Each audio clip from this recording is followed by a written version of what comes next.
Mariya Godanse. Utuye he? Ntuye Musave. Akagari mu Mudugudu. Akagari ni Musave. Umurenge? Umurenge ni Bumbogo. Umukecuru? Kandi banga iki? Ni indirimbo ya perezida. Giririmbeho nyunyu. Gapyatura ko karirimbo ka perezida twumva.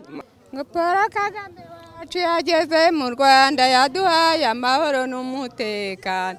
Mubyeyi we uragahorana Imana. Ng'Abanyarwanda twese yasanze turohamye nuko araturohora. Mubyeyi we uragahorana Imana. Agahorana Imana Abanyarwanda twese.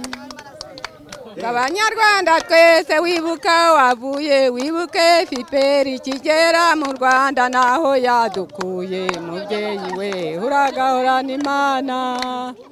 Abanyarwanda twese wibuka umuganda wibuka iyo nama igikorwa cya leta. Mubyeyi we uragahorana Imana.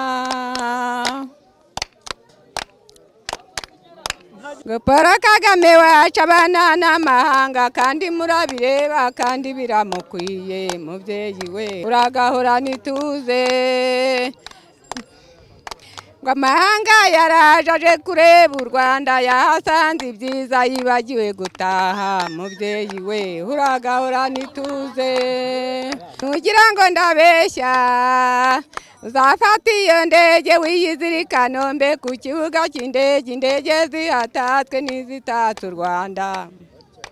Numara kuzireba burya ubura amaso urebe kuri sitade ibyiza bihatatse. Nkingi y'amahoro akaba impuzamahanga hakinirwa umupira. Mubyeyi we uragahorana ituze. Uragahorana ituze. Paul Kagame wacu yageze mu Rwanda yaduhaye amahoro n'umutekano. Mubyeyi we uragahorana Imana. Abanyarwanda twese yasanze turohamye nuko araturohora. Mubyeyi we uragahorana Imana. Abanyarwanda twese wibuka wavuye wibuke FPR ikigera mu Rwanda naho yadukuye. Mubyeyi we uragahorana Imana.